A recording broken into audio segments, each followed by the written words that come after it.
Not bad. Where are you this morning? Where are you waking up? I'm in Toronto. Kids are back in school, so everyone's back in the city. So you're back at work now? Yeah. Yeah, attaboy. How's your weekend? Good? Did you watch some hockey? I did. I was out in Winnipeg for the Washington-Winnipeg game, and I tell you what, you want to lament how the atmosphere at their Canada Centre has gotten progressively worse over the course of the year, and understandably so. Then you go out there and you see the passion and the noise and energy in that rink as they try to make the playoffs for the first time since their return. And it's a fun place to be. It's a fun place to watch or work or be at a hockey game. And when the home team wins 3-0, it was a fun night. Mike, they're not going to go all white out again, are they, if they do make the playoffs? I hope not, because they haven't had a ton of success with No! I know. It's a bad tradition. When I was playing down in Arizona, we made the playoffs, and they adopted the whiteout from the Winnipeg time, and we quickly were lost out in 5 games. So I think it's time to maybe just lose the whiteout and just go with something new, fresh start, and hope for some better results. It must be an interesting contrast. So doing games at the Air Canada Centre, or watching games at the Air Canada Centre, looking at the mire that we're mucked in 5-3 again against Ottawa on the weekend. But that was in Ottawa, and they've got something to cheer for. It must be such a huge contrast going from the Air Canada Centre maybe to a Scotiabank Centre or to Winnipeg to watch a game.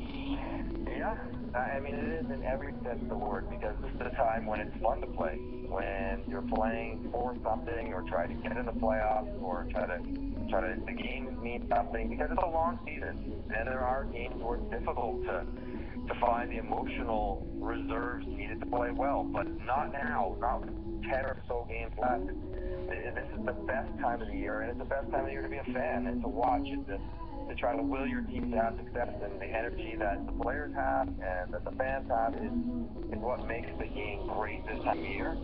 And that doesn't exist in Toronto right now. I think the players have shown very clearly that they are just hoping for this year to get over as soon as they can. 9 games and get out of Dodge. So you see why it's not a fun time for them to go to the rink every day. And is this the worst you've ever seen this team and this organization? Well, I mean, there's some pretty dark days in the 80s that I don't really remember as I was just growing up. But I remember my first year, 97, 98, I think we only ended up with 67 or 68 points. So it's not like they haven't had bad teams, but just the way that society has changed, social media in general, having grown up here, played here, living here now, it does seem like this is the most negative, toxic environment that I can recall with Toronto over the course of the year. There's been so many different things that have happened that this team has had to do.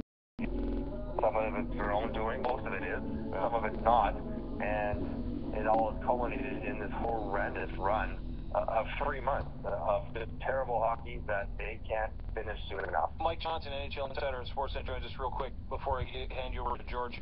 There's a report in the paper this weekend. I'm trying to remember which paper. I'd like to cite the source. Someone in the lead dressing room, a player. Did you read this part? Saying it's pretty screwed up. Yeah, it's anonymously said. National Post. National Post. Yes, sorry. Thank you, George. Said it's really screwed up in there, and went on to say a couple of other. I hate the anonymous source. So come on, say it. Yeah. Is it that bad in there? Well, yeah, of course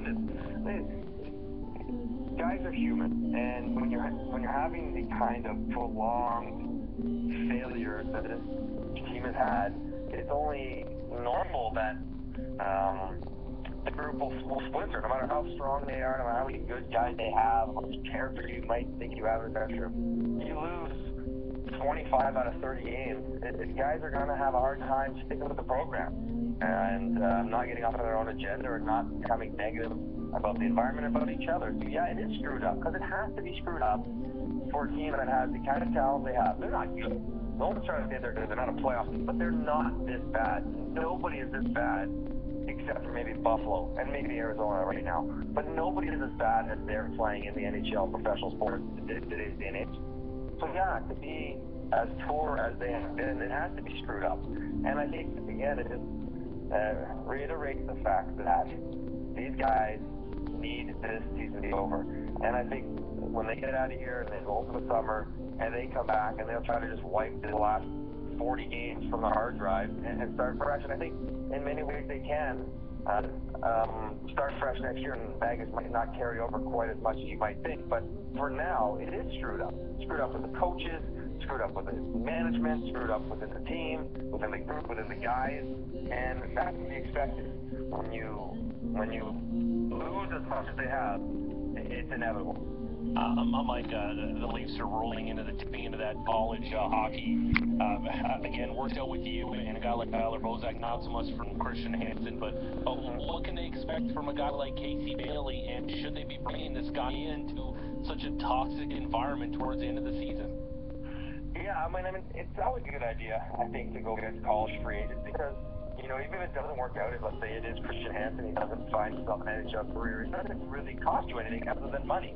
And the Leafs have plenty of that. And if you happen to get a useful asset, whether it's a player for your team or a player you can trade and acquire draft picks, and that's smart usage of an area of strength for the organization, and that's cash. And I do think it's a good idea to get him in the NHL for a couple of reasons. I put it back again. I signed out of school, came up, and I played the last 13 games for a team that was going nowhere.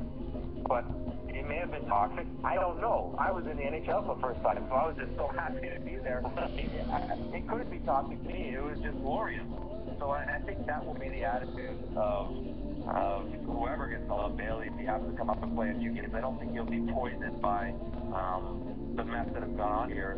And if he plans on being an NHL player, and he plans on being one soon, and if you come out of college, it's more likely that you will be, because you're going to be 20, 21, 22. You're no longer in 23 development years. You're in the years where it's kind of time for you to show you can play in the NHL. And so for him to get a taste of what it's going to be like, what the guys are like, what the room is like, in preparation for next year, when you have to try to make the team and contribute, I think getting 6, 7, 8, 9 games is a really good thing, because it eliminates the nerves, gives you some knowledge, lets you know what you have to work on, so that when you come next year to training camp, you're not walking around being, oh my God, look at Dion Phaneuf, I'm in the dressing room, I'm on the starter. You've experienced all those things, and now it's more about I'm playing hockey for the Leafs, and I got to find a way to score some goals. So, be more like, oh my God, I'm in the Leaf dressing room.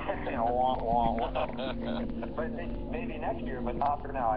The excitement of being there for the first time and getting that experience outweighs any negative that might happen from being in a losing environment for 3 weeks. That's a short period of time. It's only 3 weeks now. So 30 seconds. What's wrong with Boston? Tuukka Rask is not playing the same. Their defense is banged up. Their car showing his age. Seidberg showing his age. Dougie Hamilton is now hurt. They no longer have defined roles amongst their forwards and their forward line.